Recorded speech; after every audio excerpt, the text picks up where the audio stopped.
Today we are going to begin our unit learning about projectiles. A projectile, as you can see, is anything launched, thrown, shot, hurled, tossed, kicked, or in any other way sent flying through the lack of air. You'll notice it says lack of air because what we're going to do for our equations anyway is we're going to assume there's no air resistance. We will talk about what air resistance does to a projectile, but as far as calculations are concerned, we will ignore it.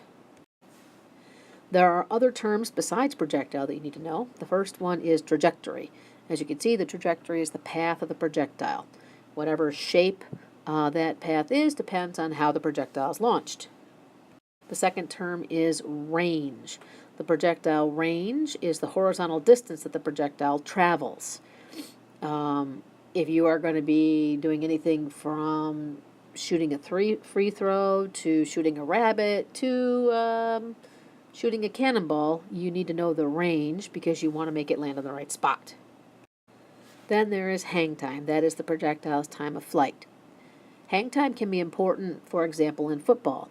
If you are kicking a punt, you might want to have a long hang time because it gives your teammates time to get down to the other end of the field where the ball is landing so that they can tackle the person who's catching the ball. We are going to focus today on vertically launched projectiles. They are the simplest kind of projectile, and I think we should start with something simple. When a projectile is launched vertically, it's experiencing only acceleration in what direction? To answer this question, we have to think about what's the only thing acting on the projectile when it's flying through the air. Oops, wait, no air. When it's flying through the lack of air. Right, if you think about that, the only thing that's acting on it is gravity, so therefore it's going to be accelerating downward because of gravity. What happens to the projectile at the top of its flight?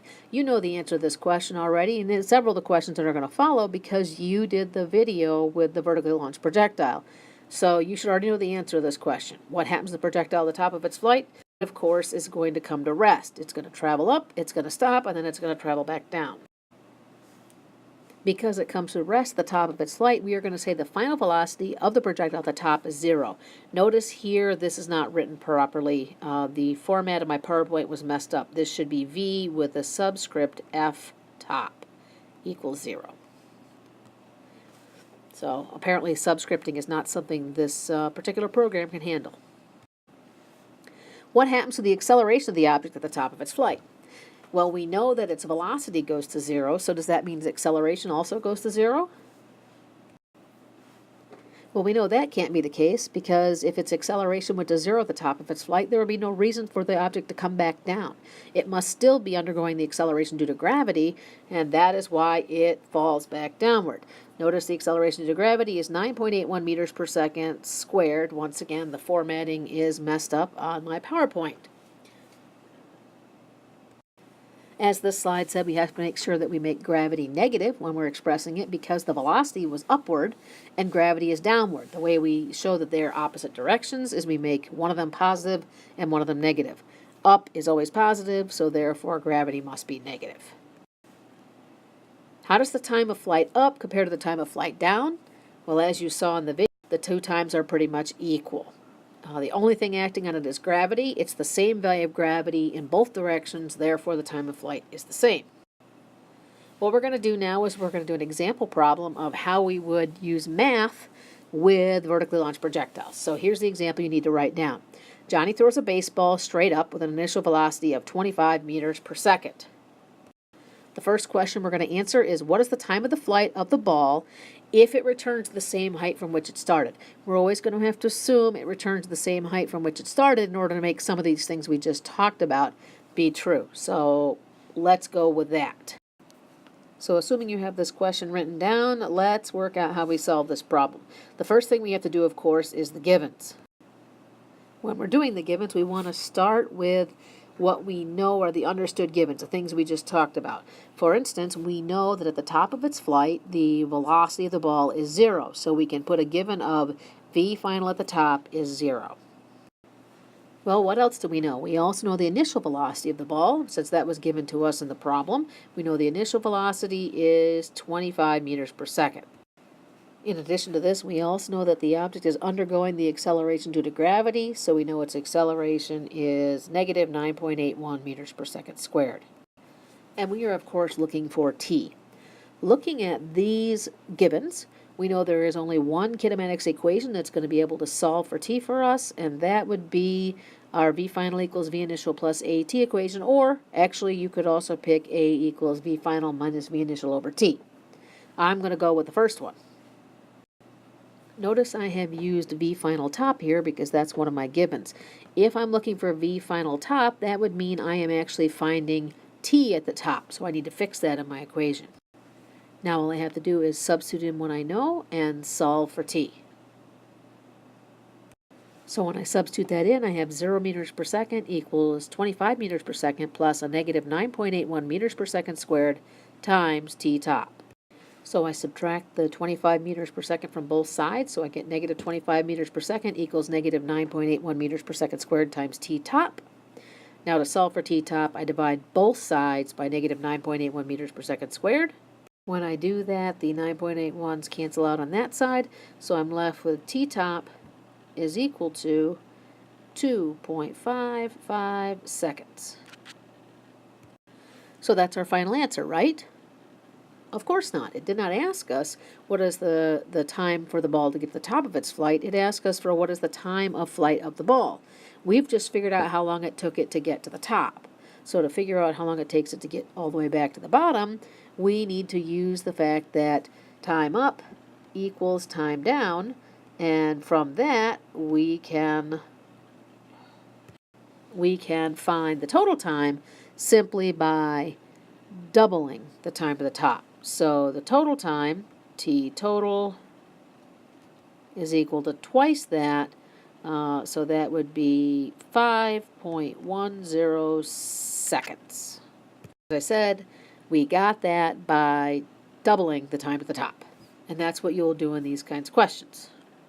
Next, we want to figure out how high the ball goes. To get the vertical height of the ball, we are going to have to solve for d in the vertical direction, of course. So we need to think again about what do we know. Well, we have the same givens we had before. Vi is 25 meters per second. Acceleration is negative 9.81 meters per second squared. We want to know how far it goes to the top of its flight because we want to know how high it is. So we will use t to the top to figure out the distance, and t to the top was 2.55 seconds.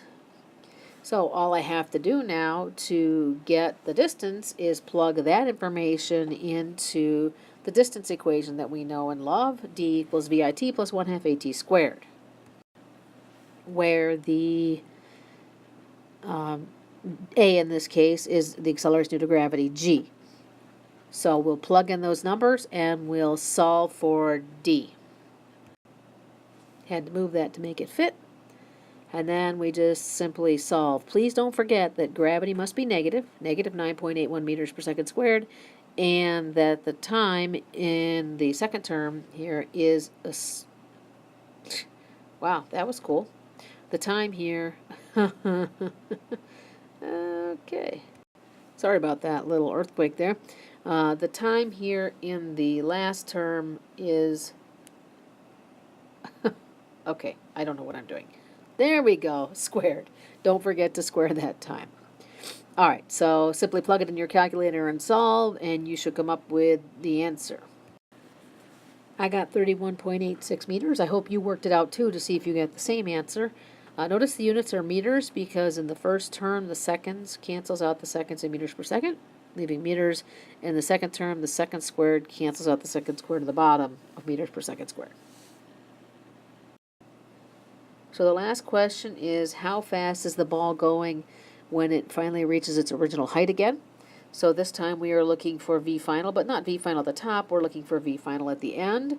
We know V initial was 25, still the same given that we had before.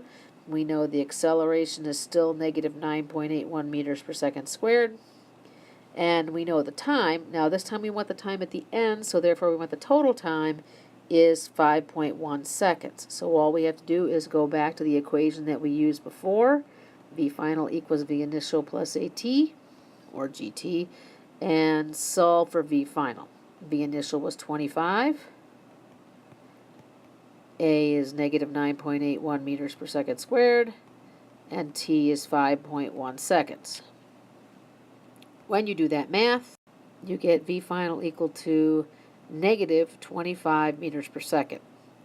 This should hopefully make sense to you. The ball had an initial velocity of 25 meters per second upward.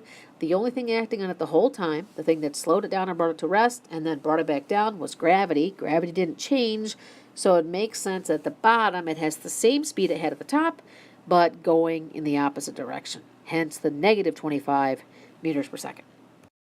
These are really the only things that they are going to ask you to solve for when you are doing vertical projectile problems. The time of flight, the height at the top of the arc, or the top of the flight, and the speed at the bottom.